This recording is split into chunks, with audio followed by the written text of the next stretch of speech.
ఎప్పుడైతే హనుమ ద్రోణగిరి పర్వతానికి సంజీవిని కోసం వెళ్తాడో అప్పుడు రావణుడు పంపించిన కాల్నేమి హనుమంతుడితో అంటాడు వారు సరోవరానికి వెళ్లి స్నానం చెయ్యాలని. ఎప్పుడైతే వారు స్నానానికి సరోవరంలోకి వెళ్తారో అప్పుడొక మొసలి వారి మీద దాడి చేస్తుంది. హనుమ ఆ మొసలిని వధిస్తారు. హనుమ కాల్నేమిని పరాజయం పాలు చేస్తారు. ఆ తర్వాత మొత్తం పర్వతాన్ని చేతిలోకి తీసుకుని శ్రీరాముడిని రక్షించడానికి వెళ్తారు.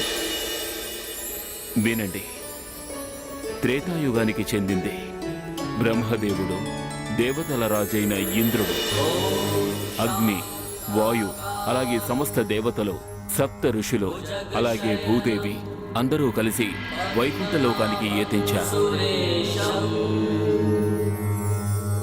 విశ్వాధారం గగన సదృశం మేఘవర్ణ శుభాంగం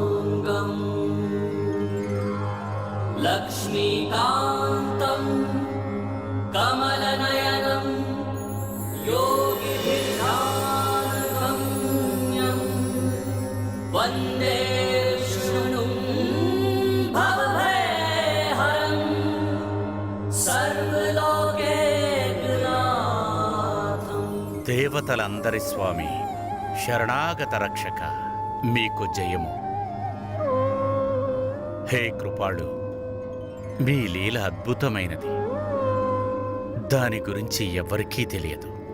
ఎవరు కూడా తెలుసుకునే ప్రయత్నమూ చేయలేరు. దానిని ఎవరైనా తెలుసుకోవాలంటే వారి మీద మీ కృప ఉండాలి.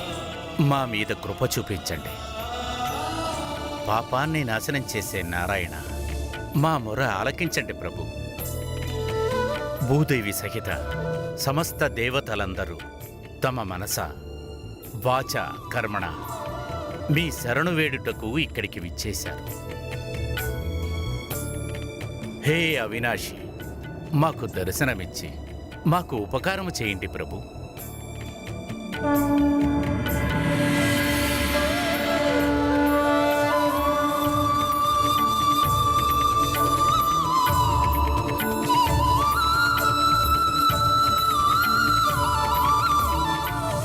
హే భక్తవత్సల, ఓ శరణాగత వత్సల, మమ్మల్ని మీరు రక్షించండి.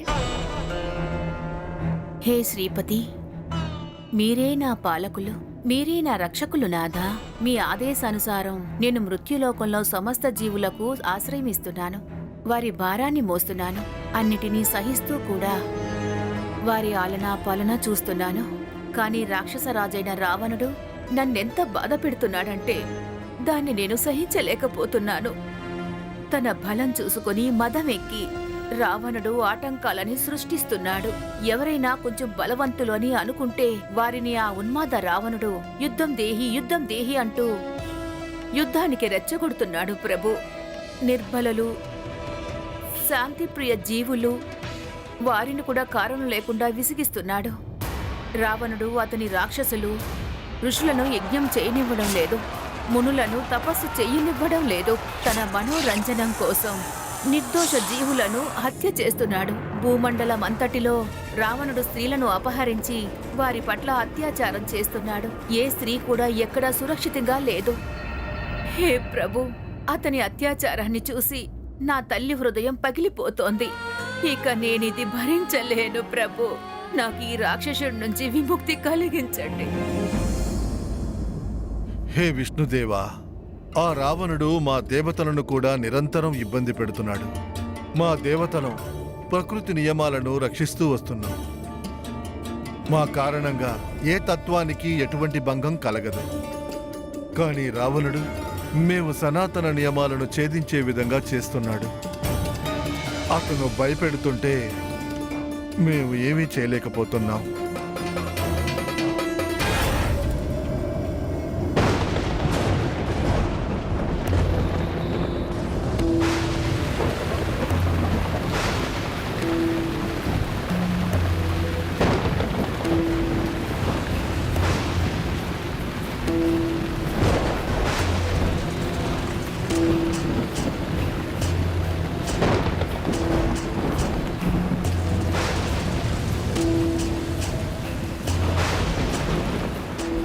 నా మార్గానికి అడ్డొస్తావా? ఏ ఇంద్ర, నీకు ఎంత దుస్సాహసం! నీ మేఘాల ద్వారా నువ్వు నన్ను ఆపాలని అనుకుంటున్నావా? నీ పరాజయాన్ని మర్చిపోయావా? కావాలంటే గుర్తు చెయ్యనా? లేక మళ్ళీ ఒకసారి నాతో ఢీ కొట్టాలని అనుకుంటున్నావా? ఆ కోరికే ఉండుంటే రా ఇంద్ర, రా! నీ మబ్బులను అడ్డు తొలగించలేదంటే ఈ క్షణమే నేను నీ అంతు తేలుస్తాను.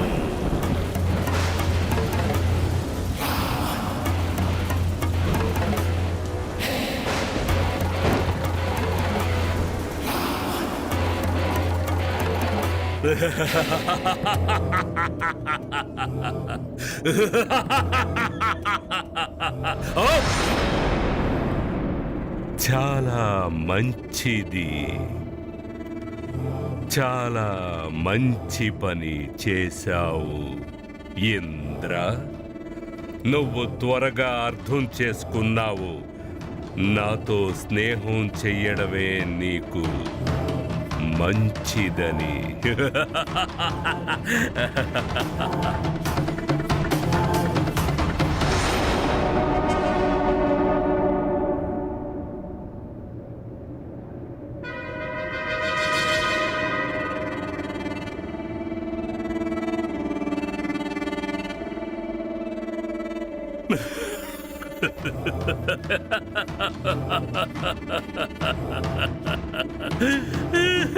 సూర్యదేవా, అసలు ఏం చేస్తున్నారు మీరు? మీ సామ్రాట్ని చూసి నేర్చుకోండి, నాకు అనుకూలంగా ఉండండి. చూస్తున్నారు కదా, మీ కిరణాల కారణంగా నాకు ఇప్పుడు బాగా తల తిరుగుతోంది. అన్నట్టు ఆ చంద్రదేవుడు, ఆ చంద్రదేవుడికి వెళ్ళి చెప్పండి, వాతావరణాన్ని కాస్త చల్లబరచమని. వెళ్ళండి.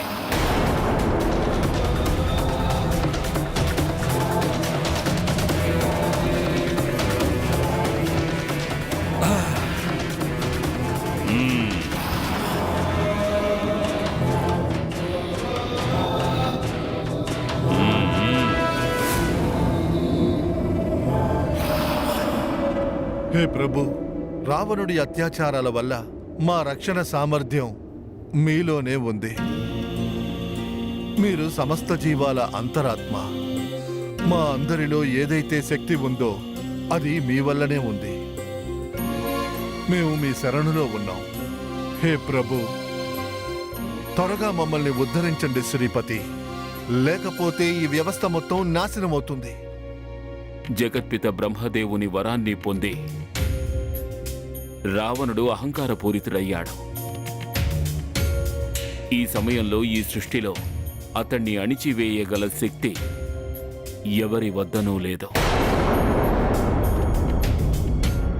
హే ప్రభు, ఆ ఆకతాయి నుండి మాకు ఎప్పటికీ విముక్తి లభించదా? మీరు నిరాశ చెందకండి బ్రహ్మదేవ, మేము మాట ఇస్తున్నాం.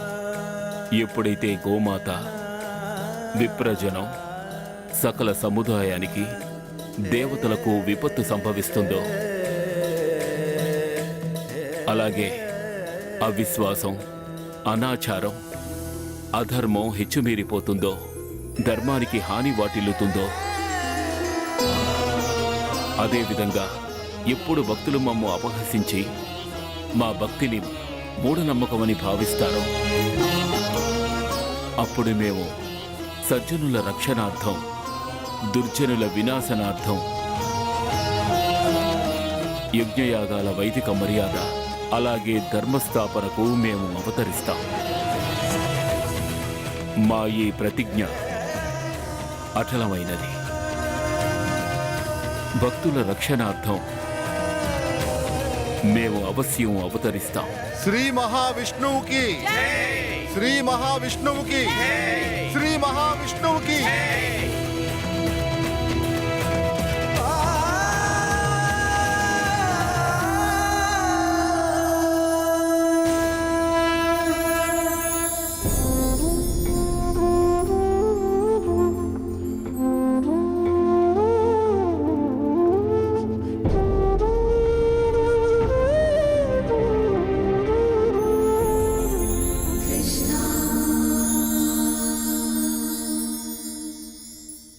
పూర్వకాలంలో రావణుడు కఠోర తపస్సాచరించాడు.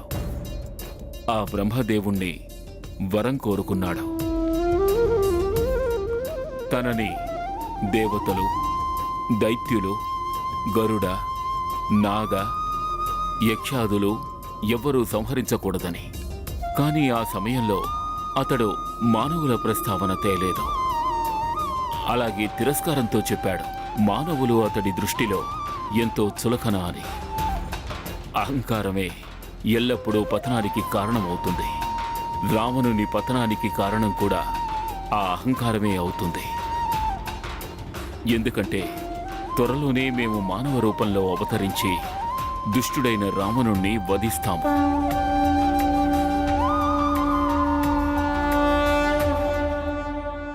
హే పురుషోత్తమ, మేమేం చేయాల్సి ఉంటుంది? ఆదేశించండి ప్రభు. మీరందరూ కూడా పృథ్వీపై మీ మీ అంశాలతో వానర కులంలో అలాగే ఋక్షకులంలో అవతరించండి. సమయం ఆసన్నమైనప్పుడు రావణుడికి విరుద్ధంగా ధర్మయుద్ధంలో మేము నీ సహాయాన్ని పొందుతాం.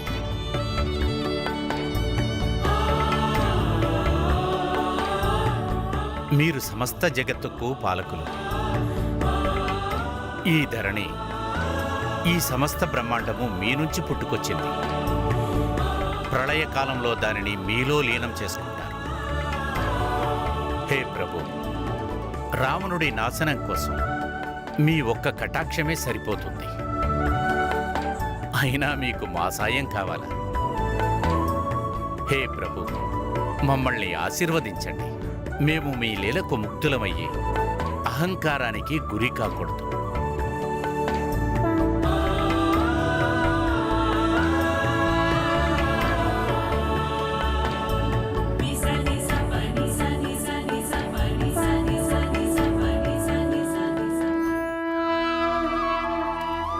మీ సహోదరి రుక్మిణీదేవి ప్రేమ కోసం ఎప్పుడూ త్యాగం చేస్తుంది, కానీ ప్రదర్శించదు. అయినప్పటికీ మా పట్ల ఉన్న అతీతమైన ప్రేమ కొన్ని సమయములలో మేల్కొలుపుతూ ఉంటుంది. ఏమైంది దేవి? ఏమైనా వచించాలా? ఏమీ లేదు నాదా. ఈ నరావతారం మేము ధర్మస్థాపన కోసం ఎత్తాలి దేవి. కానీ ఏ ధర్మకార్యమైనా ధర్మపత్ని లేకుండా సంపూర్ణం కానే కాదు. మీరు మా సహచరిణి. తమరే ఈ బాధ్యతను నిర్వర్తించాల్సి ఉంటుంది. ఈ అవతారమద్దో మేము అనాచారి రాక్షసులను వధిస్తాం. కానీ ఈ అవతారం దాల్చాలన్న మా ఉద్దేశం మా యొక్క జీవిత చరిత్ర ద్వారా సదాచారానికి ఆదర్శప్రాయంగా మారాలి. మానవులకు శిక్షణ, ప్రేరణ కోసం మేము సత్యం, ధర్మం అనే 2 పాదాలపై నడుస్తాం. జీవితపు విలువలకు మేము కట్టుబడి ఉంటాం. మా ఈ అవతారం మర్యాద పురుషోత్తముడు అనే పేరుతో ప్రసిద్ధి చెందుతుంది.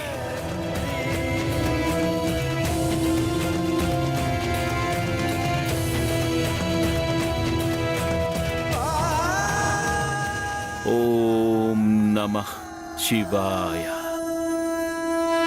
రామ రామ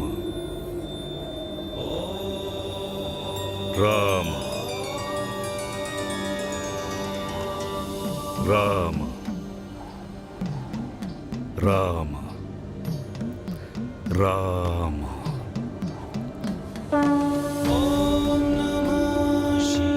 రామ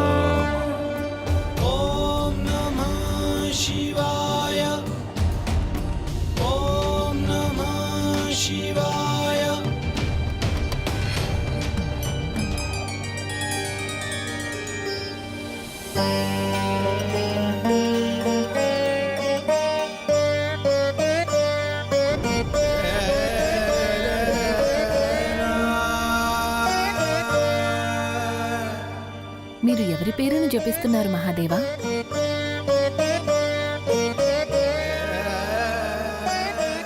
రామ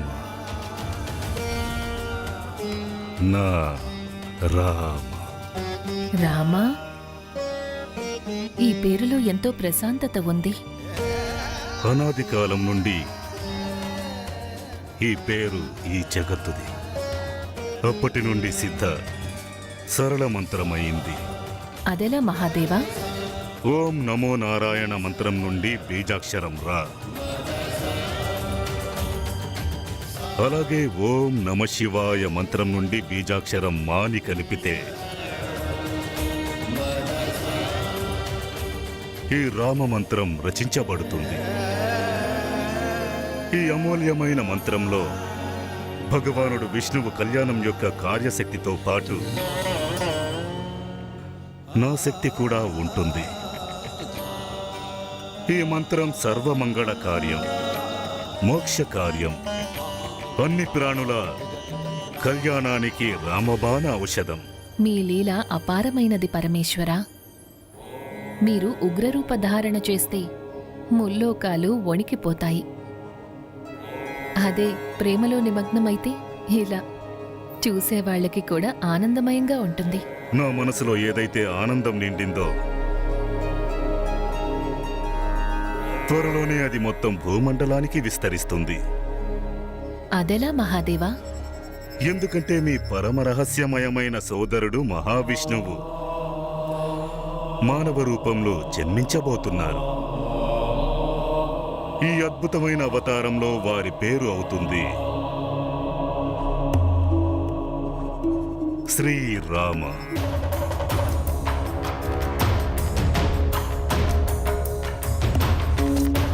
వారు ఖచ్చితంగా నాకు సోదరులే.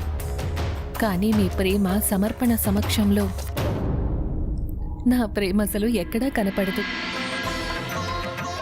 ఋషులు సత్యమే పలికారు. శివాయ విష్ణు రూపాయ శివరూపాయ విష్ణవే శివస్థ హృదయం విష్ణు విష్ణుష్ట హృదయం శివం. అంటే శివుడు ఆ విష్ణువు రూపం, ఆ విష్ణువు ఈ శివరూపం. శివుడు విష్ణు హృదయంలో నివసిస్తారు, ఇక విష్ణువు శివహృదయంలో. కాని మహాదేవా, శ్రీనారాయణుడికి అవతారం ఎత్తాల్సిన అవసరమేముంది? వారెప్పుడనుకుంటే అప్పుడు తన చక్రంతో రావణుడి 10 తలలను నరికేయొచ్చు కదా. ఖచ్చితంగా నరికేయొచ్చు శైలపుత్రి. కానీ శ్రీహరి బ్రహ్మదేవుడి అవతారాన్ని అవహేళన చెయ్యరు. ఎందుకంటే బ్రహ్మదేవుడు, శ్రీ మహావిష్ణువు ఇంకా నేను 3 వేరు అస్తిత్వాలై ఉండొచ్చు. కానీ నిజానికి మేము ముగ్గురము ఒక్కటే. భవానీ, ఈ రావణుడు 10 సహస్ర సంవత్సరాలు కఠినమైన తపస్సును చేసి ఎన్నో శుభకర్మలను సేకరించాడు. వాటికి కట్టుబడి బ్రహ్మదేవుడు అతడు కోరిన వరం ఇవ్వాల్సి వచ్చింది. ఇక అప్పటి నుండి అజయుడై అత్యాచారానికి ఒడిగట్టాడు. అందుకనే ఆ పాపాత్ముడి పూర్వపుణ్యం ముగిసేంత వరకు అతడిని వధించడం కుదరదు. ఇప్పుడు అతడి మరణం దగ్గర పడుతోంది. త్వరలోనే శ్రీ మహావిష్ణువు శ్రీరాముడిలా అవతరించి అతడిని అంతం చేస్తారు. వారి ఈ కార్యంలో నేను వారికి సాయం చేస్తాను. మీరా మహేశ్వరా? అవును భవాని. శ్రీ మహావిష్ణువు యొక్క రామవతారంతో పాటు నా అంశం వానర కులంలో ఉంది. ఉత్తమ వానరుడు హనుమంతుడిగా జన్మిస్తుంది. తన భక్తి అలాగే సమర్పణతో ప్రభువులని ప్రసన్నులను చేస్తారు. శ్రీరామనామ సిద్ధిని ప్రసిద్ధి చేస్తారు. वज्र और ध्वजा विराजे कांधे मूंज जनेऊ साजे लक्ष्मीकान्तं कमलनयनं योगिभिर्ध्यानगम्यं वन्दे विष्णुं भवभयहरं सर्वलोकेऽग्रजा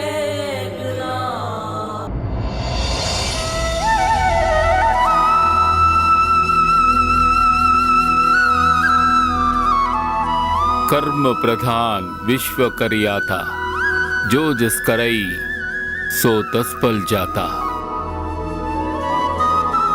ఈ ప్రపంచమంతా కూడా కర్మఫలానికి కట్టుబడి ఉంటుంది. ఏ జీవి కూడా ఏ క్షణాన అకర్మగా ఉండలేదు. మానవుల జీవితాలకు నిర్మాతలు స్వయంగా వారే. ఎవరు ఎటువంటి కర్మలాచరిస్తారో వారు అటువంటి శుభం లేదా అశుభ ఫలితాలను పొందుతారు. మహాదేవులు, భోలాశంకరులు, కమలయోని, బ్రహ్మదేవులు, అలాగే మేము సైతం ఈ నియమాలలో ఏమీ చెయ్యలేని పరిస్థితి. ఇక ఈ నియమాల యొక్క సంచాలన కార్యాన్ని అప్పగించారు నవగ్రహాలకు. వారు నిరంతరం ఆకాశంలో తిరుగుతూ ఉంటారు. మనుషుల యొక్క పూర్వకర్మల ప్రకారంగా వారికి ఫలితాలిస్తారు.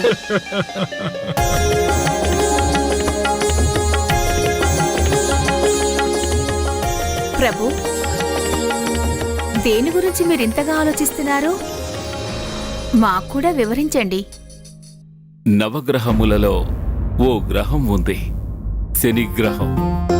శనై అంటే నెమ్మదిగా నడిచే కారణంగా వారి పేరు శనిదేవుడిగా ఏర్పడింది. జీవులందరూ వారికి ఎంతో భయపడతారు. వారి చక్రవ్యూహంలో ఇరుక్కున్నవారు సర్వదా రోదిస్తూనే ఉంటారు. కానీ ఎప్పుడైతే వారు హనుమంతుణ్ణి ఎదుర్కొంటారో అప్పుడేమైంది ప్రభు? చెప్పండి. హనుమ ఒక పర్వత శిఖరంపై కూర్చుని ఆనందంగా అరటి పళ్లను ఆరగిస్తున్నాడు.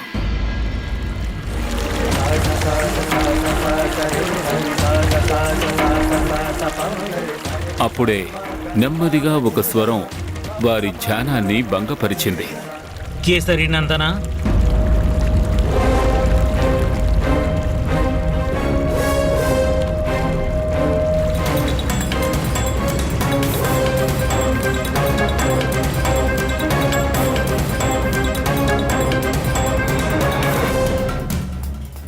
నేను మిమ్మల్ని హెచ్చరించడానికి వచ్చాను పవనపుత్ర హనుమాన్.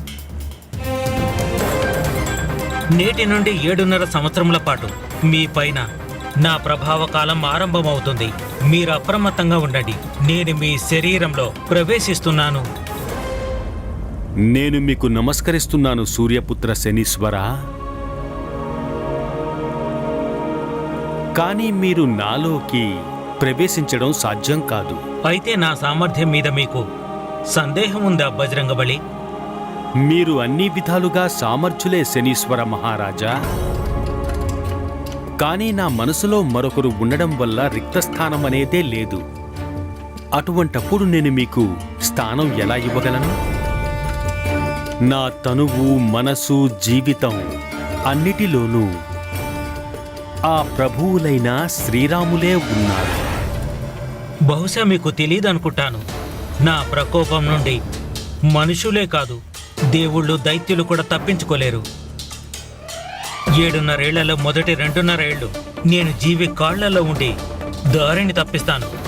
మరొక 2.5 ఏళ్లు వాళ్ళ తల మీద స్థిరంగా ఉండి వాళ్ళ బుద్ధిని మందగించేలా చేస్తాను. మరొక 2.5 ఏళ్లు వాళ్ళ ముఖంలోకి ప్రవేశించి వాళ్ళ సుఖశాంతులు ధన సంపత్తిని అంతా హరించేసి పూర్తిగా దరిద్రుని చేసి వదిలేస్తాను. మహారాజా, నేను నా ప్రభువులైన శ్రీరామచంద్రుని ప్రేమలో సదా లీనమై ఉండే ధ్యానాన్ని మాత్రమే మనసులో ఉంచుకుంటాను. మిగతా జ్ఞానాన్నంతా నేను నాకు ఎందుకు పనికిరానిదిగా భావిస్తాను. అలాగైతే నా 7.5 ఏళ్లలో మరికొంచెం జ్ఞానాన్ని పొందండి. తప్పకుండా శనిదేవా, కృప చూపించండి. నా 7.5 ఏళ్ళు జరిగేటప్పుడు ప్రాణి దుఃఖం, కష్టం, అలాగే రక్షణ లేకుండా పూర్తిగా పడిపోతాడు. రోగం, వ్యాధి అతన్ని కబళిస్తుంది. ఒకసారి భూకంపం వస్తుంది, ఇంకోసారి ఇంట్లో అగ్ని ప్రమాదం జరుగుతుంది, ఇంట కలహ వాతావరణం ఉంటుంది. ఎటు చూసినా అసంపూర్ణం, అలాగే పరాజయం ముంగిట నిలబడి ఉంటుంది. కళంకము, ఆరోపణ ఎదురవుతాయి. ప్రాణి తన ఆలోచనలు, బుద్ధి మీద నియంత్రణ కోల్పోతాడు. నా అధీనంలో ఉండి కోపంతోనూ ఆవేశంతోనూ తనకు తానే హాని చేసుకుంటాడు. మనసు ప్రశాంతంగా ఉండదు, మాట కఠోరంగా ఉంటుంది, సుఖం నశిస్తుంది, సంపద నాశనమవుతుంది. దుఃఖం, బాధ, శోకం ఇవి తప్పనిస్తే అతని దగ్గర ఇంకేమీ మిగలవు.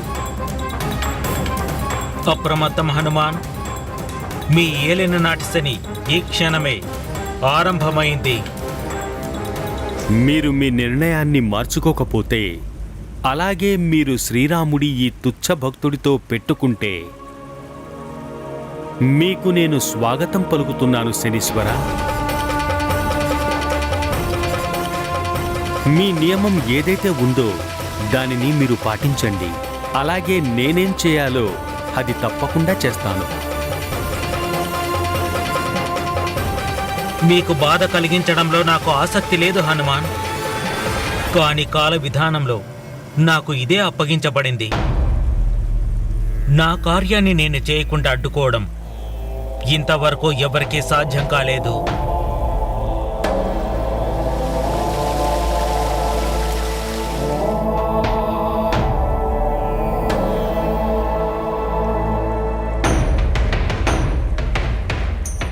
జై శ్రీరామ, జై శ్రీరామ, జై శ్రీరామ, జై శ్రీరామ, జై శ్రీరామ, జై శ్రీరామ.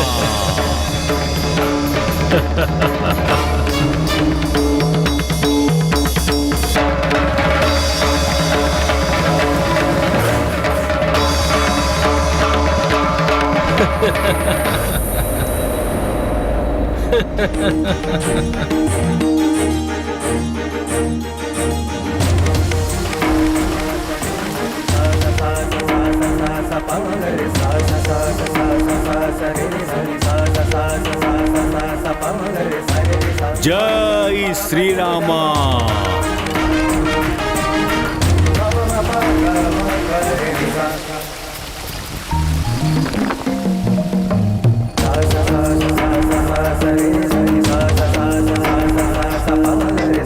మీరేం చేస్తున్నారు పవనపుత్ర? తలలో దురదగా ఉంది మహారాజా. దురదగా ఉంది అంటే నూనె రాసుకోవడం వంటి ఉపాయం చూడండి. లేదు లేదు మహారాజా, నా స్వభావానికి ఇదే సరైన ఉపచారం. జై శ్రీరామ.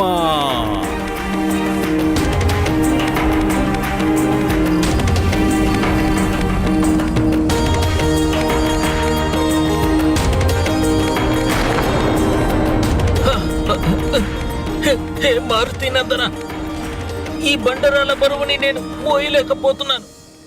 దయచేసి వీటిని తప్పించండి. క్షమించాలి శనీశ్వర మహారాజా.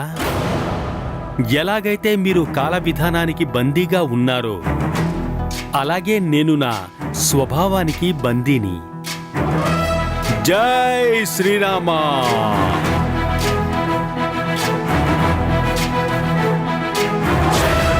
ज्ञान ज्ञान गुण सागर जय कपीस दिहुलोक उजागर जय हनुमान ज्ञान गुण सागर जय कपीस दिहुलोक उजागर दूत अतुलित बल धामा अंजनी पुत्र पवन सुत नामा महावीर विक्रम बजरंगी कुमति निवार सुमति के संगी जय हनुमान ज्ञान త్రాహిమా బజరంగబలి, నా మీద దయ చూపండి, నా ప్రాణాలు పోతున్నాయి. ఏమంటున్నారు మహారాజా? మీరైతే నా శరీరంలో పూర్తిగా 7.5 సంవత్సరాలు ఉండాలి కదా, కానీ ఇప్పుడైతే 7.5 క్షణాలు కూడా కాలేదు కదా. మీ ప్రాణాలను కాపాడుకోండి. లేదు లేదు మహాబలి, నన్ను క్షమించండి. హే రామభక్త హనుమాన్, నేను మిమ్మల్ని ఆవహించి ఉండలేను. నివసించలేరా? అయితే వెళ్ళిపోండి. నేను వెళ్ళగలిగేవాణ్ణి అంటే ఇప్పుడే మిమ్మల్ని వదిలేసుండేవాణ్ణి, కానీ ఇక్కడ నేను ఇరుక్కుపోయాను. ఈ జగత్తంతా నన్ను యాచిస్తూ ఉంటుంది, కానీ నేను మిమ్మల్ని యాచిస్తున్నాను. నన్ను వెళ్ళనివ్వండి. నేను మీకు మాట ఇస్తూ ఉన్నాను, ఈ రోజు నుంచి నేను ఎప్పుడు మిమ్మల్ని అస్సలు పీడించను. నన్ను మాత్రమే కాదు శనిదేవా, మీరు అనుకున్నా సరే ఎప్పుడూ ఏ రామభక్తుడిని కూడా పీడించడం సాధ్యం కాదు. ఎందుకంటే ఎవరి హృదయంలో రాముడి ప్రభావం ఉంటుందో వారి మీద కాలుడి ప్రభావం ఏమాత్రం పనిచేయదు. నేను ఎప్పటికీ మీరు చెప్పిన మాటలు గుర్తుంచుకుంటాను. హే రామదూత, దయ ఉంచి ఇప్పటికైనా నన్ను వెళ్ళనివ్వండి.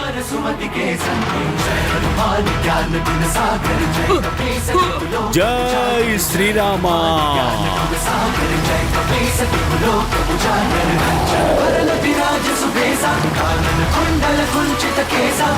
वज्र और ध्वजा विराजे कांधे मूंज जनेऊ साजे जय हनुमान ज्ञान गुण सागर जय कपीस दिहुलोक उजागर जय हनुमान ज्ञान गुण सागर जय कपीस दिहुलोक उजागर जय. హే రామ భక్త హనుమాన్, మీ నుండి నాకు కొంచెం నువ్వుల నూనె దొరుకుతుందా? నా నుండి అయితే మీకు లభించదు సూర్యపుత్ర, కానీ ఈ రోజు నుండి మీ దుష్ట ప్రభావాల నుంచి తప్పించుకోవడానికి భక్తజనులు మీకు నువ్వుల నూనె పోసి ప్రసన్నం చేసుకుంటారు.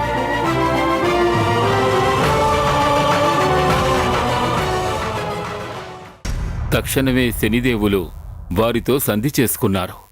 లేదంటే బజరంగబలి మొత్తం పర్వతాన్ని తలపై పెట్టుకునుండేవారు. శ్రీ భగవానుడి భక్తుల మీద కాల ప్రభావం ఎప్పుడూ ఉండదు అంటూ ఉంటారు. ప్రభువుల పేరును ఒక్కసారి స్మరిస్తే చాలు, కోట్ల పాపాలు సర్వనాశనమవుతాయని. భగవంతుడి శంకరుడి అంశం హనుమంతుడు నిరంతరం ప్రభువులు శ్రీరాముల వారి పేరుని జపిస్తూ ఉంటారు. శనిదేవులు వారిని ఏం చేయగలరు? హృదయనాథ, అంటే వాస్తవంగానే ఆ పరమేశ్వరుడి అంశంతోనే హనుమంతుడు జన్మించాడా? నిస్సందేహంగా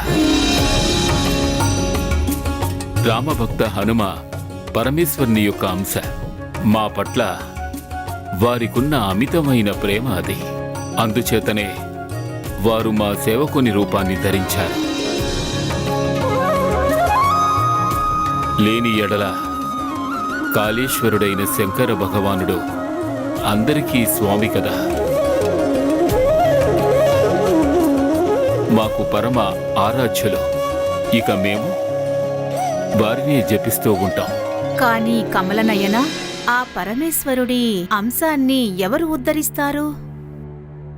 ఇదే ప్రశ్నను జగజ్జనని పార్వతీదేవి ఆ పరమేశ్వరులనే అడిగింది.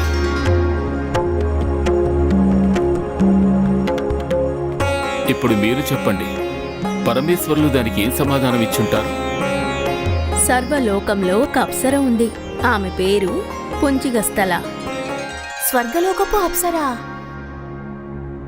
అప్సరా వానరుడికి జన్మనిచ్చిందా? కానీ ఇదెలా సాధ్యమైంది స్వామి? మా కోరిక మేరకు మహామాయ దేనినైనా సాధ్యం చేస్తుంది.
అతి సుందరం, అతి సుందరం. దేవి పుంజిక స్థల నృత్యకళలో మీరు మేనక ఇంకా ఊర్వశి కన్నా ఏమాత్రం తక్కువ కాదు. ఇక్కడ ఉన్న దేవతలందరూ నృత్యంలో పండితులు, కాని ఎవరు కూడా మీ నృత్యంలో దోషాన్ని వెతికేంత సమర్థులు కారు. అందరూ మిమ్మల్ని అభినందిస్తున్నారు.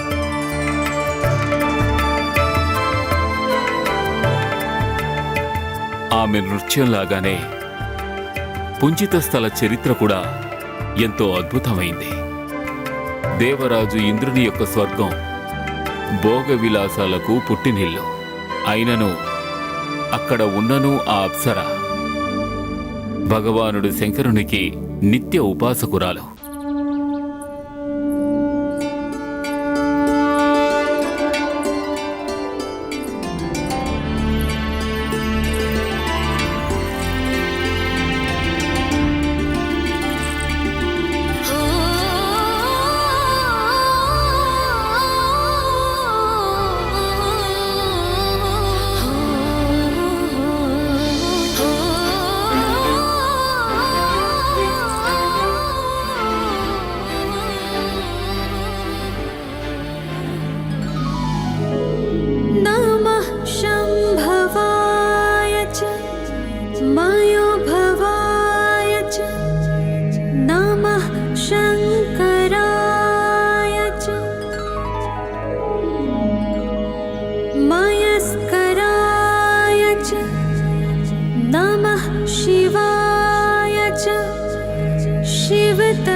ब्रह्मणोऽधिपतिर्ब्रह्मा शिवो मे अस्तु सदा शिवो तत्पुरुषाय विद्महे महादेवाय धीमहि तन्नो रुद्रः प्रचोदयात्।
ఒక వానర శిశువు.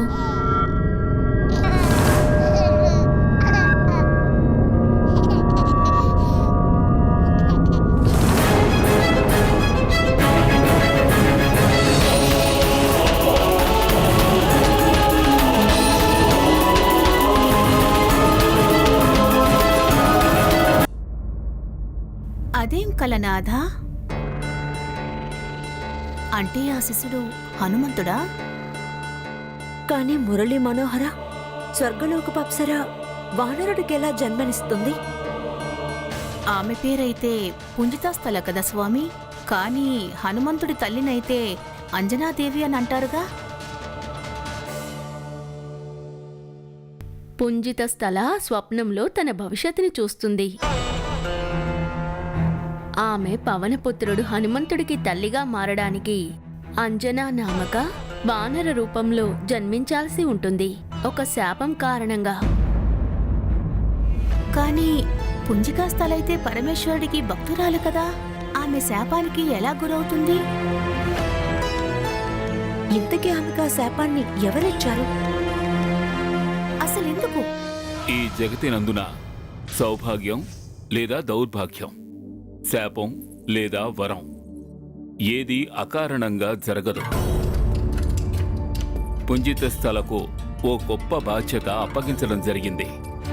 దానికోసం ఆమె శాపపు సరిహద్దుల్లో అడుగుపెట్టాల్సి వచ్చింది. పుంజిత స్థలకి పరమేశ్వరుని పట్ల ఎంతటి భక్తి శ్రద్ధలు ఉన్నాయో అలాగే దేవగురువు బృహస్పతిపై కూడా ఉంది. సర్వదా వారి సేవా సత్కారాల్లో నిమగ్నమై ఉంటుంది. ఒక మారు గురువుల్ని ప్రసన్నం చేసుకొనుటకు ఆమె ఒక రుద్రాక్షమాలను రూపొందించింది. గురుదేవా, ఈ బహుమానాన్ని స్వీకరించండి. ఇదేమి అనుపమమాల పుంజికస్థల? పుత్రవతీ భవ.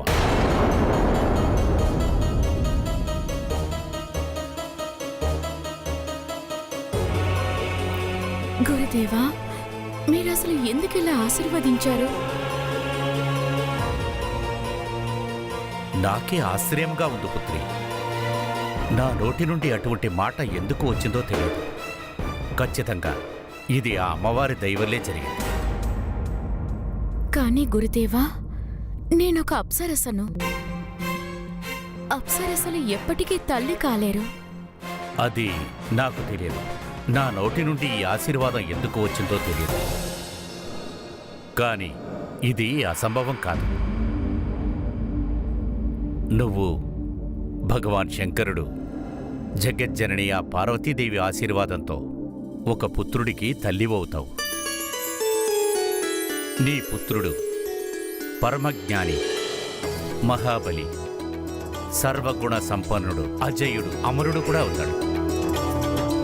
ముల్లోకాలలో తన యశస్సు అలాగే కీర్తిని గాథలుగా చెప్పుకుంటారు. ఈ రుద్రాక్షమాల యాత్ర ఇప్పుడే ప్రారంభమైంది. కొన్ని రోజుల పిదప పుంజిత స్థల స్వర్గలోకములో తన జీవితంలో ఈ సంఘటనను మరిచిపోసాగింది. అప్పుడొకరోజు పుంజిత స్థల తన స్నేహితురాళ్లతో గగన విహారం చేస్తూ భూలోకానికి చేరుకుంది.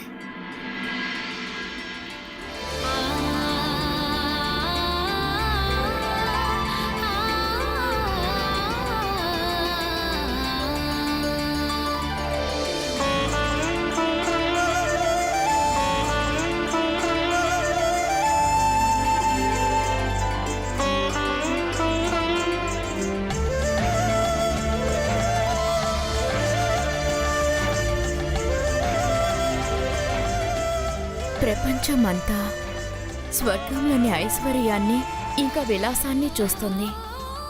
మన మీద ఈర్ష్యపడుతుంది. కానీ భూమి మీద ఉన్న అందానికి ఏది సరికాదు. ఇక్కడ ప్రతి క్షణం ఒక కొత్త దృశ్యం, కొత్త రంగం, ఒక కొత్త భావన. అలాగా?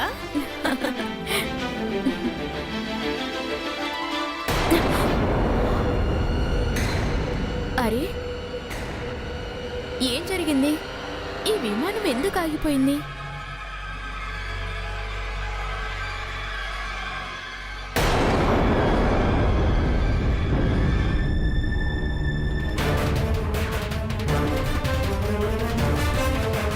ఓ విమానమా, ముందుకు సాగలేకపోతే మమ్మల్ని కిందకు తీసుకువెళ్ళు.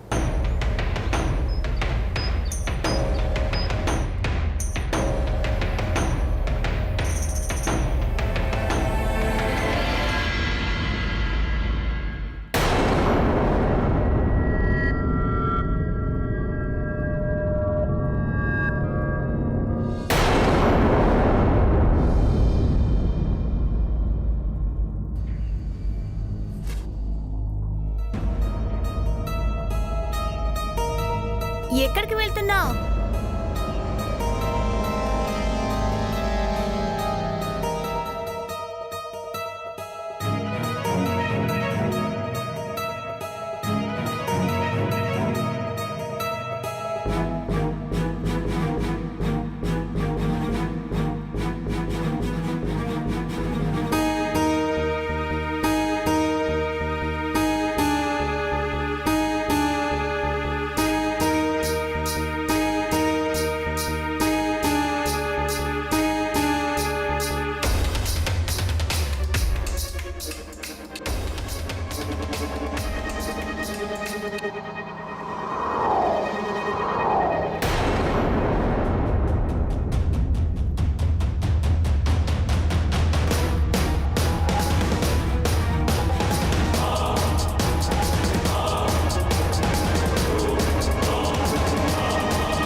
మునివర్య, నన్ను క్షమించండి. నేను వానర ఆకృతిని చూసి, మునివర్య, నేను మీ తపస్సుకి భంగం కలిగించాను. లోపల మీరున్నారన్న సంగతి నాకు తెలీదు. మట్టి పుట్ట లోపల నాకు వానర ఆకృతి కనిపించింది. వానరమ్మా, వానరం బయట కాదు, నీ లోపల ఉంది. వానరం లాంటి చంచలత్వం నీలోనే ఉంది. వెళ్ళు, నువ్వు కూడా వానరంగా మారిపోతావు.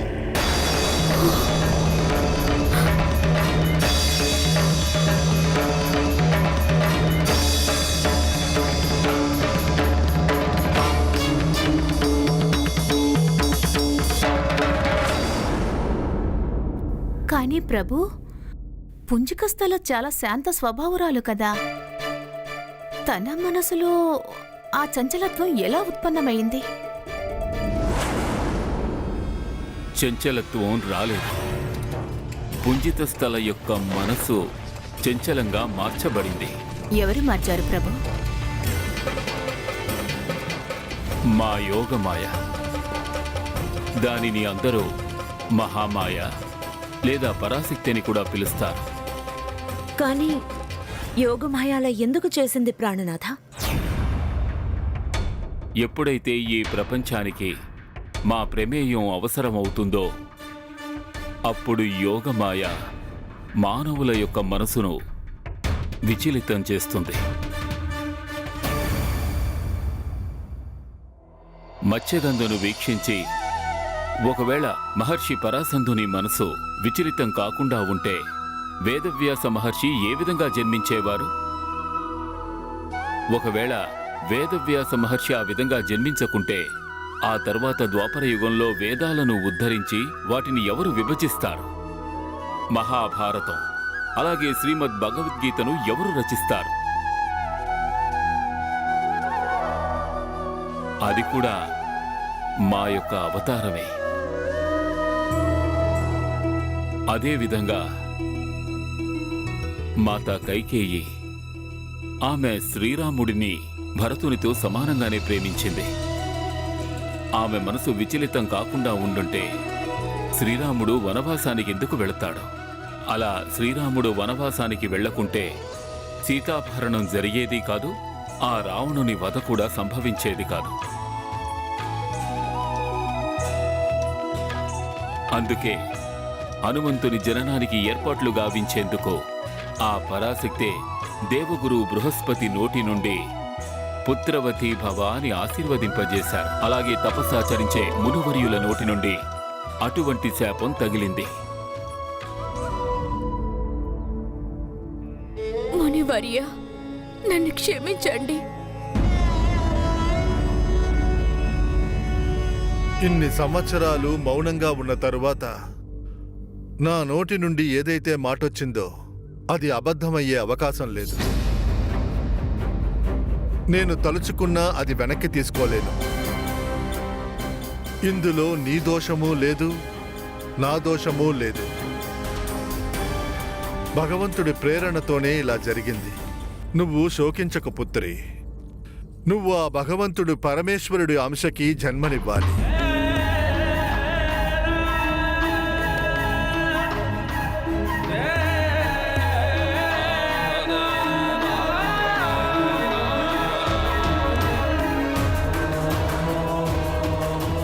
దానికి కొంతకాలం తరువాత నీకు నీ అప్సర రూపం మళ్ళీ ప్రాప్తిస్తుంది దేవి. నువ్వు స్వర్గానికి తిరిగి వెళతావు.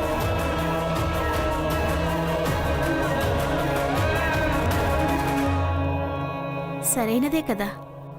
పుంజిక స్థల లాంటి శివభక్తి, గురుభక్తి, ఇంకా నృత్య సంగీత విశారది హనుమంతుడి జనని కావలసిందే. అందువల్లనే పుంజిత స్థలకి ఉన్న ఈ గుణాలన్నీ కూడా హనుమంతునికి కూడా లభించాయి. అంటే హనుమంతుడికి సంగీతంలో సిద్ధి ఉందా? హనుమంతుడు పాడడం మొదలు పెడితే అప్పుడు తను తన సర్వస్వాన్ని మరిచిపోతాడు. హనుమంతుడు పాడుతున్న వేళ తను హనుమంతునిగానే ఉండడు, స్వయంగా గీతం అయిపోతాడు. అతనికి ఆ గానానికి ఏదో ఒక మధురానుభూతి ఉంది. అదెలాగో చెప్పండి. హనుమంతుని యొక్క సంగీత ప్రతిభ గురించి దేవలోక గంధర్వుడు నారదుడు ఒకసారి విని తక్షణమే హనుమంతునిని పాటల పోటీ కోసం ప్రేరేపించాడు. దేవముని నారదులు సంగీత శాస్త్రానికి మహాపండితులు కదా. వారి ముందైతే గంధర్వులు కూడా నిలబడలేరు కదా. మరైతే ఏం జరిగింది స్వామి? ఎవరు గెలిచారు? సహనం వహించు ప్రియతమా, అంతా వివరిస్తాను. నారాయణ నారాయణ. నేను పాడ్డం మొదలు పెట్టగానే మేనక, రంభ మరియు ఊర్వశి తమని తాము ఆపుకోలేకపోయారు. అప్సరసలందరూ ఒకే చోట మహాదేవా. గమనీయ దృశ్యం అది. పూర్తి ఇంద్రలోకం నా సంగీతంతో ఊగిపోయింది. తమరు అక్కడే ఉండుంటే మహదానందంగా ఉండేది.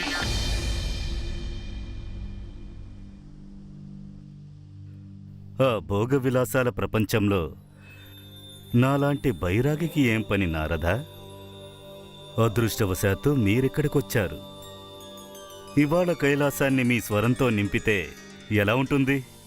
మీకు తెలియంది కాదు మహాదేవా, నేను ప్రతిక్షణం శివనామస్మరణలోనే ఉంటాను. కాని స్వర్గలోకం వంటి దివ్యానుభూతి కూడా ఉండాలి కదా, అప్పుడు ఆనందంగా ఉంటుంది.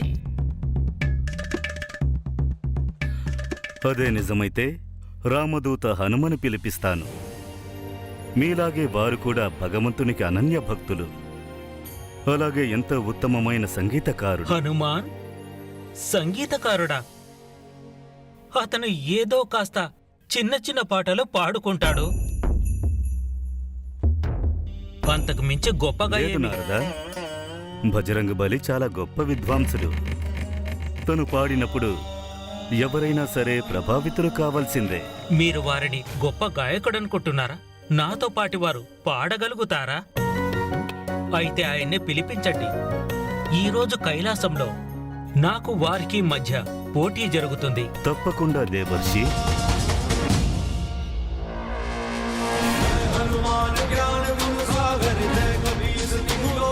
పరమ ప్రియ హనుమాన్,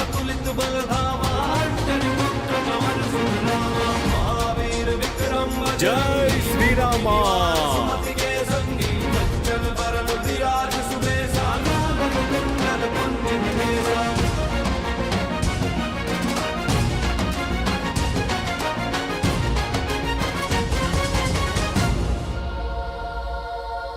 భుజంగ భూషణ భగవాన్ శశిశేఖర, జగజ్జనని మాతా భవానీ పాదాల వద్ద రామభక్తుడైన హనుమంతుడు శిరసా నమస్కరిస్తున్నాడు. సదా రఘు రఘుపతికి దాస.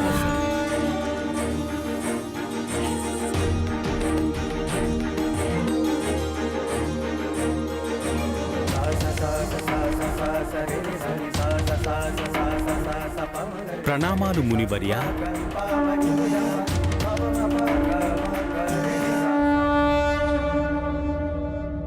ప్రియ ఆంజనేయ, ఇవాళ కైలాసం మీ సంగీతాన్ని వినదలుచుకుంది, మీ గీతాలను ఆస్వాదించదలచింది. చూడండి, సంగీత శిరోమణి నారదుల వారు కూడా ఉన్నారు. వారు కూడా మీతో పాటు స్వరం కలపాలనుకుంటున్నారు. నారదుల వారి మహాసంగీతం ఎక్కడా? నటరాజ భగవాన్, వారి ముందు నేనెంత? సంగీతం పేరు మీద కొన్ని ఏవో చిన్న చిన్న పాటలు పాడుకుంటూ ఉంటాను అంతే. నేను సంగీతం అనే పేరుతో కేవలం నా ప్రభు శ్రీరామచంద్రుని పాటలు పాడుకుంటూ ఉంటాను. ఆ పాటలను మేము వినాలనుకుంటున్నాము హనుమ. పాడండి భక్త శిరోమణి.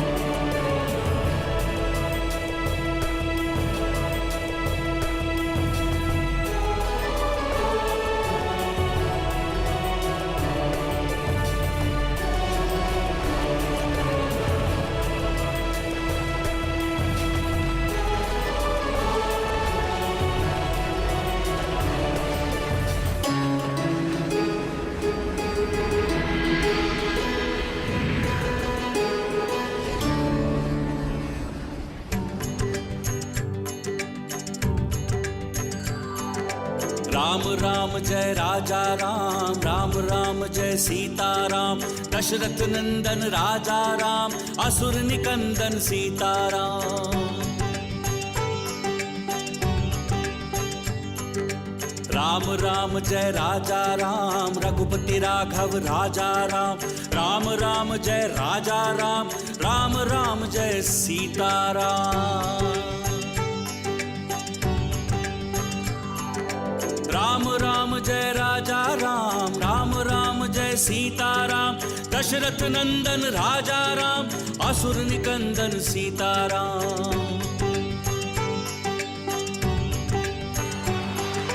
राम राम जय राजा राम, रघुपति राघव राजा राम।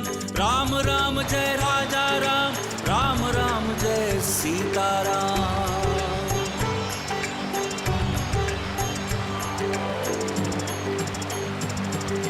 राम राम जय राजा राम, राम राम जय सीताराम। दशरथ नंदन राजा राम, असुर निकंदन सीताराम।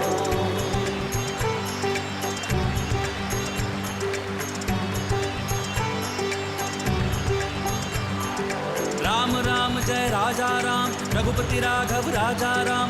राम राम जय राजा राम, राम राम जय सीताराम। जय जय श्री राम, जय श्री राम, जय जय श्री राम।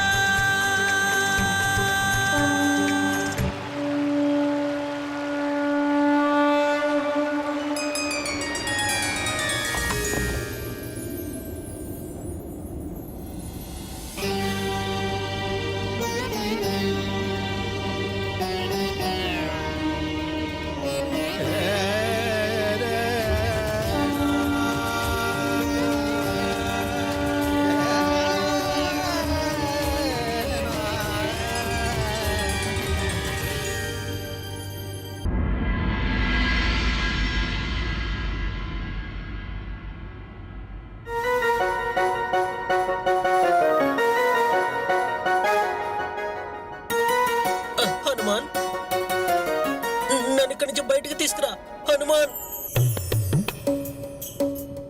నారదుల వారు, మీకు హనుమంతుణ్ణి ప్రార్థించాల్సిన అవసరమేముంది? మీరు స్వయంగా నారదుల వారు కదా. హనుమంతుడితో సమానంగా మీరు కూడా మీ సంగీతంతో ఈ మంచుని కరిగించండి. నేను సిగ్గుపడుతున్నాను మహాదేవా.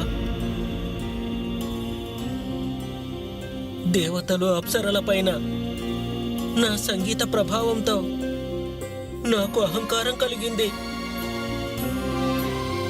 కానీ నా స్వరం కేవలం జీవించి ఉన్న ప్రాణుల మనసుల్లో స్పందన కలిగించగలదు మహాదేవా. రామభక్త హనుమాన్ సంగీతమైతే హిమము లాంటి జడ పదార్థాన్ని కూడా విపులింపజేస్తుంది.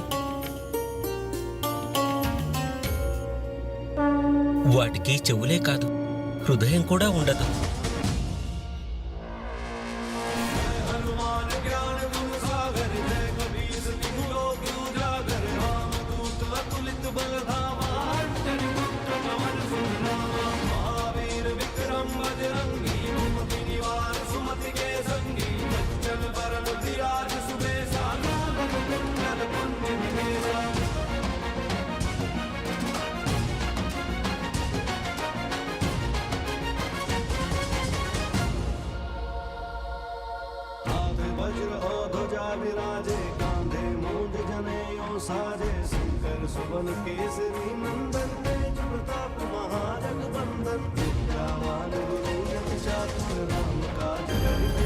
అయితే హనుమంతుడు నారదుల వారి గర్వాన్ని కూడా అణిచేశాడా? నా స్వామిలాగానే హనుమంతుడు కూడా 64 కళలలో జ్ఞానుడు. ఎందుకు కారు? హనుమంతుడి తల్లి అప్సరా పుంజిక స్థల కూడా ఉచ్చకోటి అప్సరస కదా. అవును, ఇంతకీ పుంజిక స్థల పరిస్థితి ఏమైంది? ఋషివర్యుల శాప ప్రభావం చేత పుంజిత స్థల స్వర్గం నుంచి పతనం పొందింది. ఆమె పృథ్వీ మీద వానరరాజైన కుంజర పుత్రిక అంజన రూపంలో జన్మించింది. వానరరాజు పుంజరుని ఇంట్లో అంజనకు యథావిధిగా లాలనా పాలనా జరిగింది. పూర్వజన్మ ఫలితం చేత అంజనకు సైతం భగవానుని శంకరుల పట్ల అనన్య భక్తి కలిగింది. సమయం గడుస్తూ వచ్చింది. యవ్వన ప్రాయానికి వచ్చాక అంజన సౌందర్యం ఇనుమడించసాగింది. ఆ సౌందర్యం అన్య యువతులకు విపరీతంగా అంజన ఆభూషణాలు, అలంకరణలతో పాటు శస్త్రవిద్యల పట్ల కూడా ఆసక్తి చూపింది. వానరరాజు పుంజరుడు తనను ఆపలేదు. ఆమెను ఎంతగానో ప్రోత్సహించాడు.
అతి ఉత్తమం, తేజస్వీ భవ.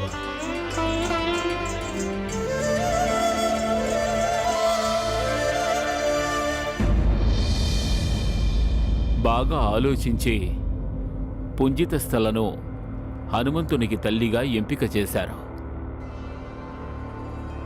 కానీ ఇప్పుడు తను భగవంతుడు బోలాశంకరుని అంశను మోసేందులకు సమర్థురాలు కాదు. ఎన్నో పరీక్షలను అధిగమించి అంజన అందుకు అర్హురాలు కావాలి. ఆ ఉద్దేశంతోనే ఆమె జీవితంలో విచిత్రమైన సంఘటనలు జరిగాయి. ఒకమారు అంజన తన మిత్రురాళ్లతో కలిసి దగ్గరలో ఉన్న వనానికి ఆనంద విహారానికి వెళ్ళింది.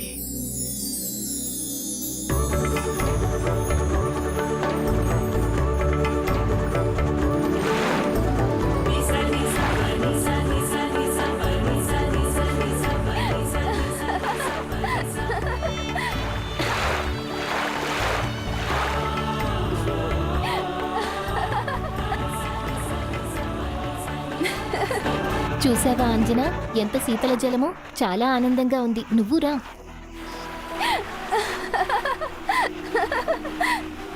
రా అంజనా, అరే రా అంజనా.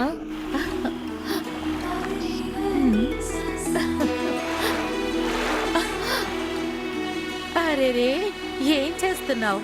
మీరు నీటిలో ఉండండి, నాకిక్కడ తీరాన బాగుందనిపిస్తోంది.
హే ప్రభు, ఇదేమి లీలా?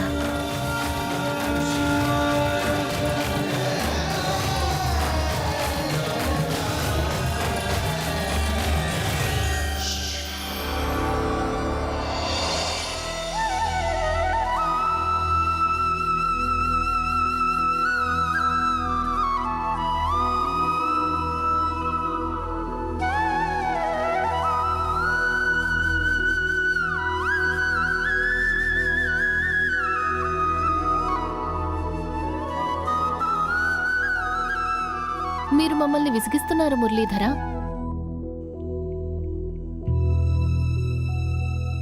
మా అందరి మనసుల్లో ఎంతో జిజ్ఞాస మొదలవుతోంది. కానీ మీరు మీ అధరాలపై మురళిని ఉంచారు. ప్రియా, తమ మనసులో అంతటి జిజ్ఞాస ఉంటే వినండి.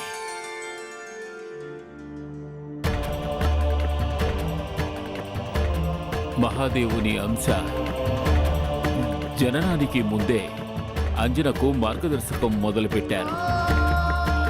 మానవుని యొక్క ప్రారంభం అంటే తన జీవితంలో జరగబోయే ఘటనాక్రమం జననానికి ముందే నిశ్చయింపబడుతుంది.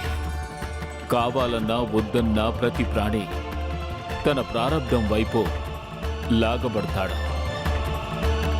అంజన యొక్క జీవితానికి కేవలం ఒకే ఒక ఉద్దేశం ఉంది. మహాదేవుని యొక్క అంశ మహాబలి హనుమంతుని యొక్క జననం. గుర్తుంచుకోండి, బాల హనుమంతుని రూపం దాల్చి ప్రారబ్ధం అంజనను ఒక ప్రత్యేకమైన దారిలో తీసుకువెళుతోంది. మరైతే ఆ వనంలో ఇంకేం జరిగింది ప్రభు?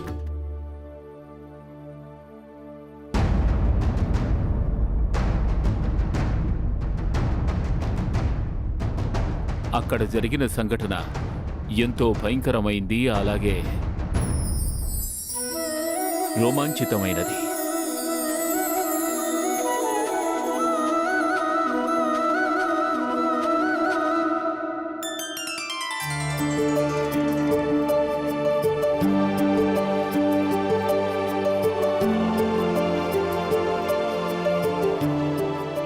మళ్ళీ ఒకసారి కనిపిస్తే తన చెవుల్ని పట్టుకొని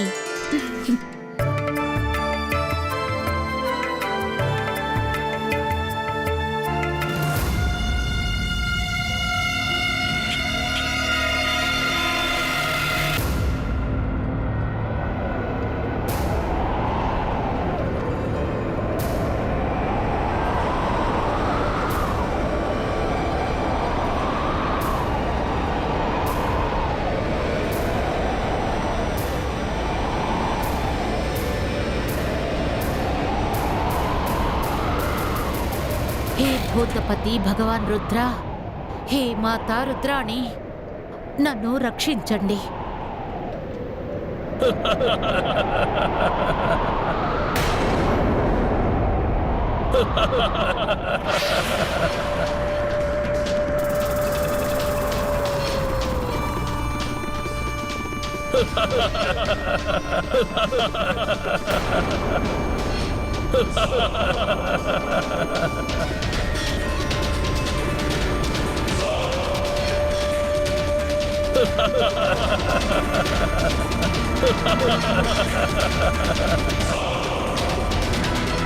రుద్రదేవా రక్షించు, ఓ వీరభద్ర రక్షించు, నన్ను రక్షించు. నా నుండి కేవలం నిన్ను నేను మాత్రమే రక్షించగలను సుందరి. భయపడకు, నా వైపు చూడు. నన్ను వివాహం చేసుకుంటావా? అప్పుడు నీకు ఈ ప్రపంచంలో ఎవరి నుండి ఎలాంటి ఆపద రాదు. ఎందుకంటే ముల్లోకాలలో నాకంటే బలవంతుడు, నాకంటే వీరుడు ఎవరూ లేరు. రా, నాకు అర్ధాంగిగా మారు.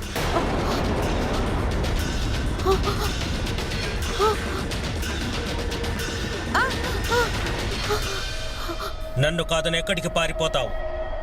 ఆగు, ఇలా చూడు, నా కోపానికి బలి కావద్దు.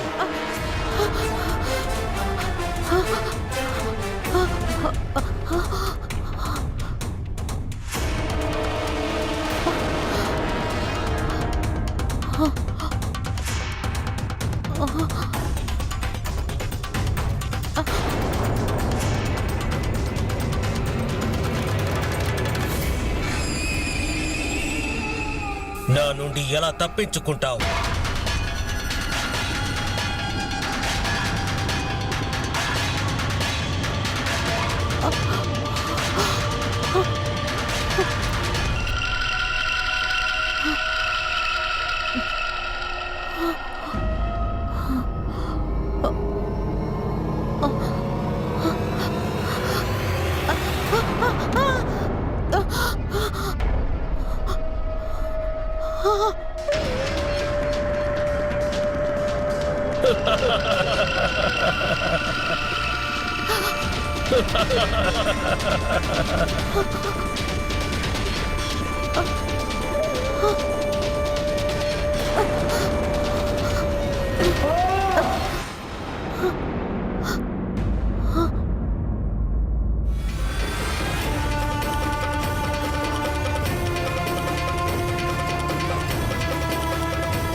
నేనతడిని మూర్ఛితుణ్ణి చేశాను.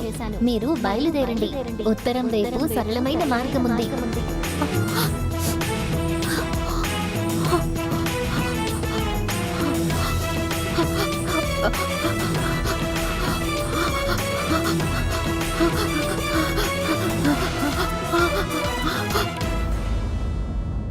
కానీ ప్రభు, ఏ వనంలో అయితే అటువంటి భయంకరమైన రాక్షసుడి ప్రకోపం ఉందో ఆ వికరాలమైన వనంలో బాలహనుమాన్ అంజనాని తీసుకుని ఎందుకు వెళ్ళినట్టు?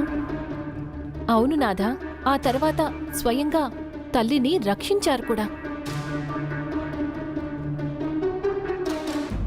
ఈ ప్రపంచంలో ఏదీ అకారణంగా జరగదు. ఏదో ఒక కారణం ఉంటుంది.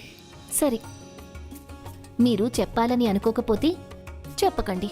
కానీ ఒకటి చెప్పండి, అంజనా పరిస్థితి ఏమైంది? ఏ ఉత్తర దిశ వైపు బాల హనుమాన్ తన మాత అంజనను పంపించాడో అక్కడ ఋషి పనక్ ఆశ్రమం ఉంది. ఋషివర్యులు అంజనకు జలాన్నిచ్చారు. ఆ తరువాత ఆమె వ్యధను విన్నారు.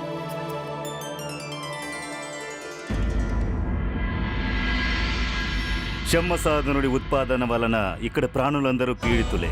అతడిని వధించడానికి ఎంతో మంది యోధులు ప్రయత్నించారు. కానీ ఆ రాక్షసుడు చాలా బలవంతుడు.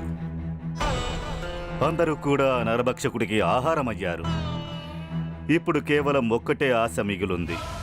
మీ ఆ రహస్యమయ రక్షకుడు బాలవానరుడి సమానంగా ఈ వీరయోధుడు కూడా వానర జాతికి చెందినవాడే. వానరరాజు కేసరి.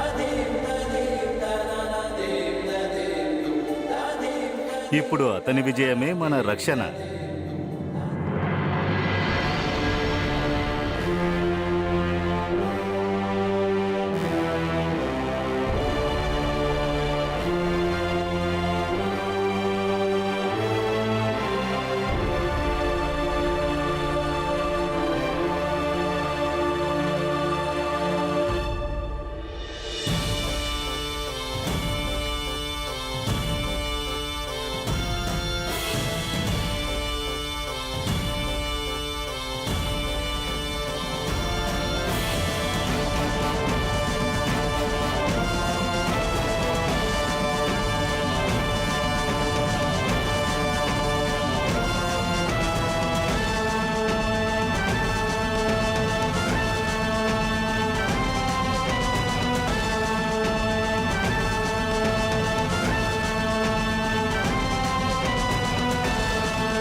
నాకు అర్థమైంది నాథా.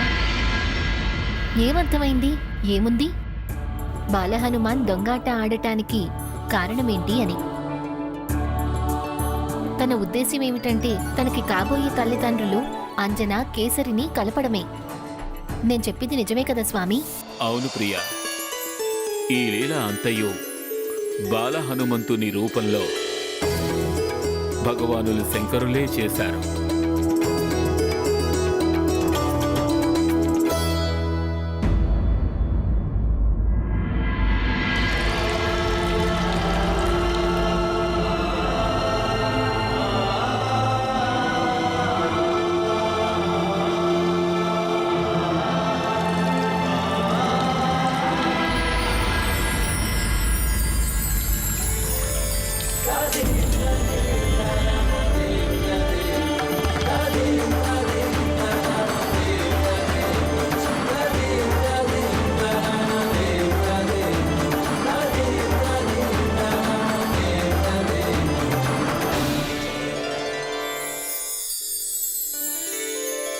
రండి వానర రాజా, మీకు స్వాగతం.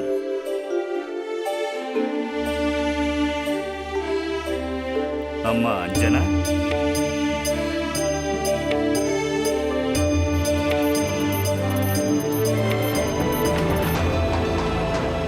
వీరేవారు వానరరాజు కేసరి.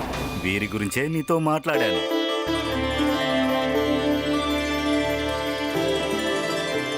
వీరా, ఈమె వానరరాజు కుంజర్ పుత్రిక అంజనాదేవి.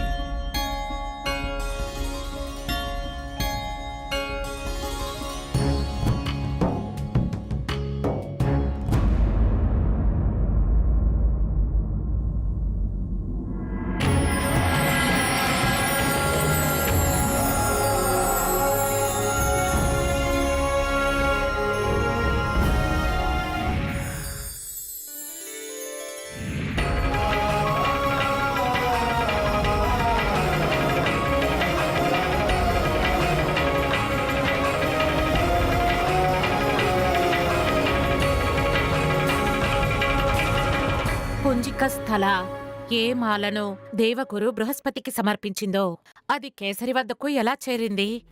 వానరరాజు కేసరి యొక్క తల్లి వానర సుందరి రిక్ష్, బృహస్పతి పుత్రుడు గద్గద్, ఇక గద్గద పుత్రుడు కేసరి. సర్వజ్ఞానులైన బృహస్పతులకు ఈ విషయం తెలుసు. అంజన మరియు కేసరి కలయికలో అవశ్యం జరుగుతుందని. కేసరి మెడలో ఉన్న ఆ రుద్రాక్షమాల అంజనాదేవికి ఒక సంకేతం. దానిని వీక్షించగానే ఆమె గ్రహించింది. ఆ కేసరి పట్ల తన మనసులో ఏదైతే ఆకర్షణ మొదలైందో దానికి సాక్షాత్తు గురువుల బృహస్పతి ఆశీర్వాదం ఉందని. హే కేసరి, మా ఈ యజ్ఞంలో నిరంతరం ఏదో ఒక విఘ్నం కలుగుతూ ఉంది. ఇవాళ మీరు ఈ యజ్ఞం నిర్విఘ్నంగా సంపన్నమవుతుందని ప్రమాణం చేశారు. మేము రుణపడి ఉంటాము. మీరు నిశ్చింతగా యజ్ఞాన్ని ప్రారంభించండి ఋషివర్య.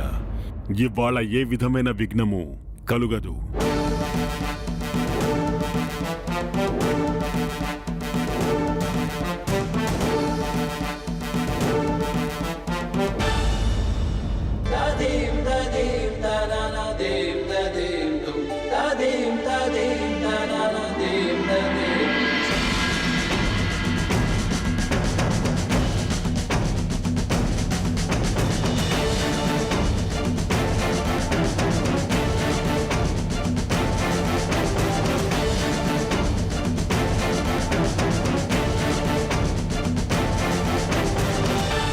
కేసరి మాటైతే ఇచ్చాడు, కాని పని అంత సులభమైంది కాదు. రావణుడు పెరిగే ప్రభావంతో అనేక రకాల పాపులు అలాగే అసుర శక్తులు బలవంతులు కాసాగారు. యజ్ఞయాగాదులు, జపము తపము చేసేటటువంటి వారికి ఈ దురాచారి ప్రత్యేక శత్రువు. శంభ సాధనుడు కూడా అటువంటి ఒక మాయావి రాక్షసుడే. అతను కూడా ఎప్పుడూ ఇదే విధంగా అందర్నీ విసిగిస్తూ ఉండేవాడు. ఎందుకంటే అతన్ని ఏ ఆయుధంతోనూ సంహరించలేరు అన్న వరాన్ని పొందాడు. ఆ కారణం చేత అతన్ని సంహరించడం బహు కఠినతరమయ్యింది.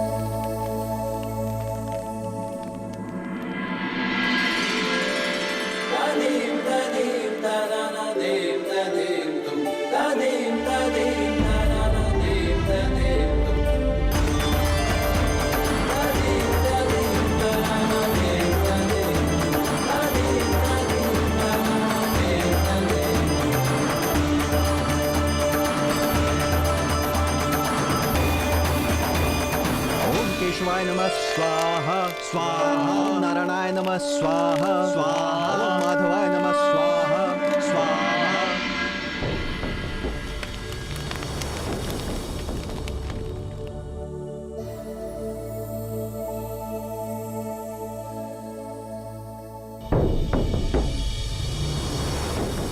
హే గౌరీ శంకర, కేసరి ప్రాణాలను రక్షించు. హే దీనానాథ, ఆ రాక్షసుడు ఒట్టి దుష్టుడు. ఏదో ఒకటి చెయ్యి, అతను ఎప్పటికీ ఇక్కడికి రాకూడదు.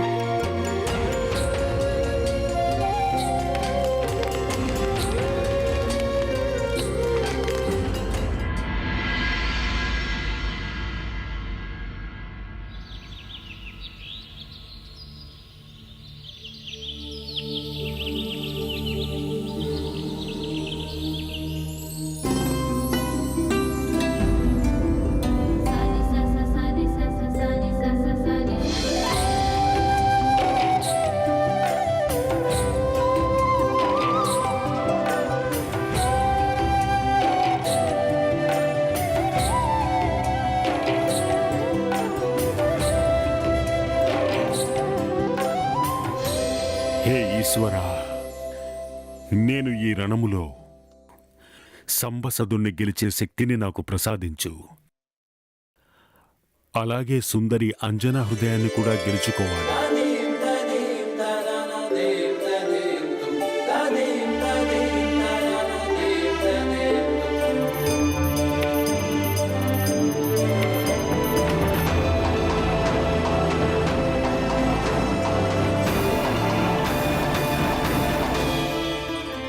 ధన్యవాదాలు దేవి అంజనా. ఎంతో సహజత్వంతో మీరు మా సంధ్యావందన సమయంలో యజ్ఞరక్షణ బాధ్యతను స్వీకరించారు. మీ సౌందర్యంలాగే మీ సాహసం కూడా ఎనలేనిది.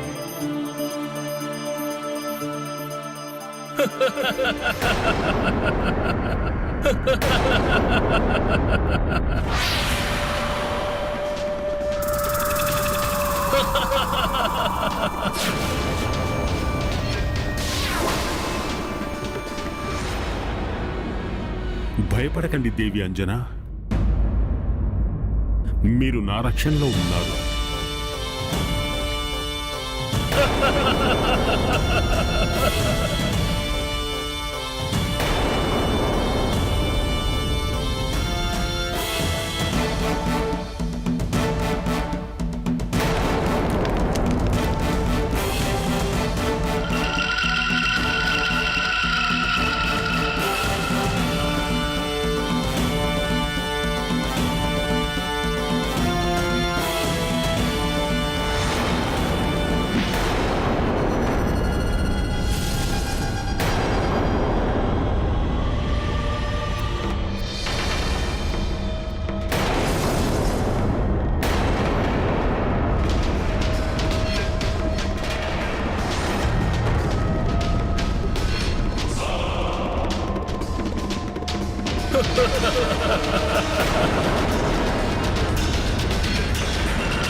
వానర రాజా, నన్ను రక్షించండి. సుందరి, నాకు అర్ధాంగివవుతావా?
సర్పసదనా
स्वाहा स्वाहा नमः स्वाहा ओम नारायणाय नमः स्वाहा ओम माधवाय नमः स्वाहा स्वाहा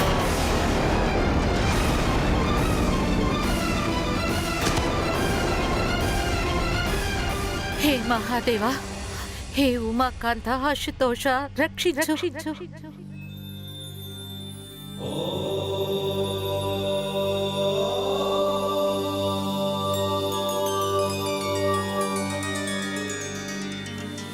జాగ్రత్తగా విను అంజనా. ఈ రాక్షసుడు తన రక్తంతోనే చంపబడతాడు. ఆలోచనతో సమయాన్ని వృధా చెయ్యకు. నమ్మకముంచు. వెంటనే దాడి చెయ్యి.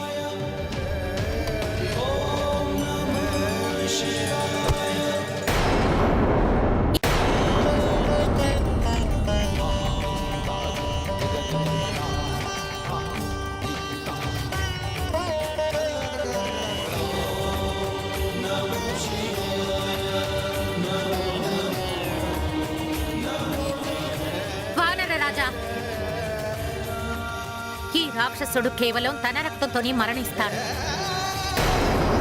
ఈ గతను తీసుకోండి, దానికున్న రక్తం అతడిదే.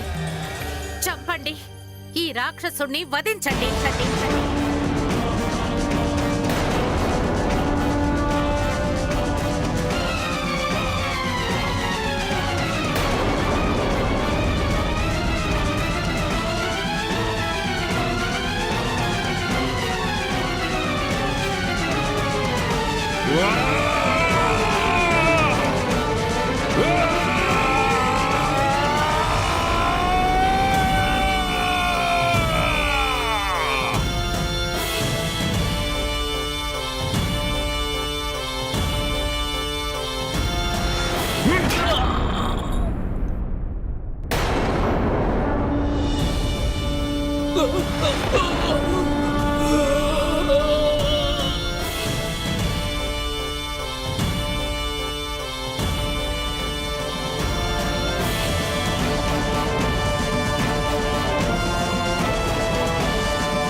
హే త్రిశూలపాణి, శివశంకర గంగాధర్, మీరెల్లప్పుడూ మీ భక్తులను రక్షిస్తారు ప్రభు. నేను మళ్ళీ మీకు నమస్కరిస్తున్నాను.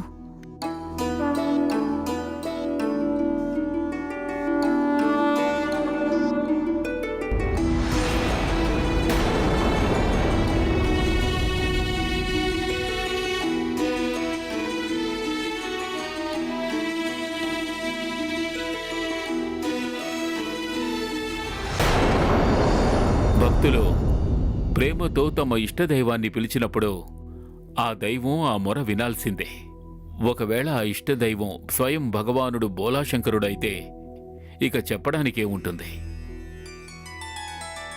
వెంటనే ప్రసన్నులయ్యే వారి స్వభావం కారణంగా వారికి ఒక పేరు అశుతోషుడు కూడా. కేసరి పట్ల అంజనా కేసరి ప్రేమకు సూత్రధారులు కూడా భగవానులు భోలాశంకరులే. కేసరి రక్షణార్థం అంజనను ఆ విధంగా ప్రార్థించడం చూసి తక్షణమే భోలాశంకరులు శంభసాధుని మృత్యు రహస్యాన్ని వివరించారు.